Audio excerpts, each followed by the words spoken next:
Sir, it is with very great pleasure that I support the bill which the Honorable Minister has moved for the consideration of the House. The bill seeks to amend certain sections of the Town and Country Planning Act. Of course, I know that the amendments are very minor in nature, but while moving the bill, the Honorable Minister mentioned that some more amendments of a far reaching nature were under the consideration of the government. Therefore, I think I can use this opportunity to make some suggestions which I hope will weigh with the government at a later stage when those amendments take a final shape. First of all, I would like to say a few words about the approval of layouts by the town planning authorities. As we all know, for all practical purposes, this approval is very necessary. So, a man who wants to buy a small piece of land for building a house prefers to go in for an approved plat. But as things stand at present, I think there is no way for him to find out whether the plot he is having in mind is an approved one or not. So he has to take the seller at his word in this regard. This is not the case in respect of the other aspects of such a transaction. If the buyer wants to make sure that there are no previous encumbrances of the property which he intends to buy, he can always get a certificate from the authorities of the registration department. Similarly, he can get extracts from the registers maintained by the revenue authorities. But as far as I know, there is no such arrangement in the town planning department. In view of the importance of the approval by the town planning authorities, I request the Honorable Minister to think in terms of bringing into being some arrangement by which the prospective buyer will have a ready means of finding out the real position direct from the town planning department.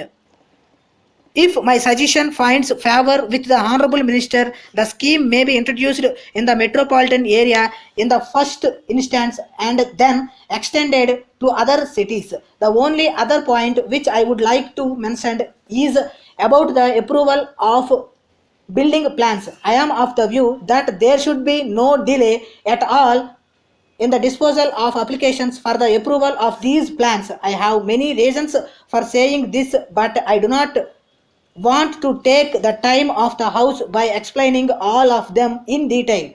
One of the important reasons is that the prices of building materials are going up very quickly, and therefore any delay in getting a plan approved may result in an increase in the cost of construction.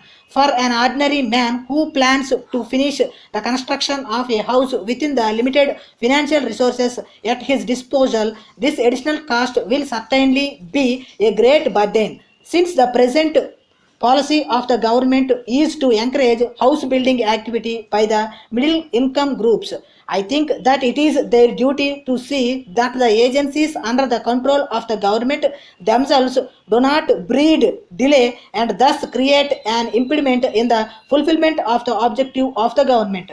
I am sure that the Honorable Minister, who is also in charge of local administration, is fully conscious of the fact that this is an area where delay has to be avoided. Keeping this in view, he has already initiated some measures for speeding up things in this regard, and I have no hesitation in saying that matters have improved to a great extent as a result of the steps taken by him. But in my opinion, his efforts will have a lasting effect only if the tempo that has been created at present is maintained for all time to come. This is possible only if some basic changes are made in the rules with a view to simplifying the whole procedure.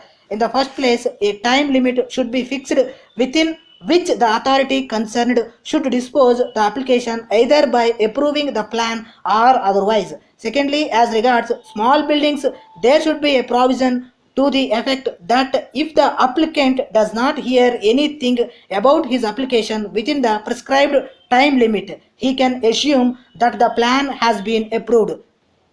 With these words, I thank you for giving me this opportunity.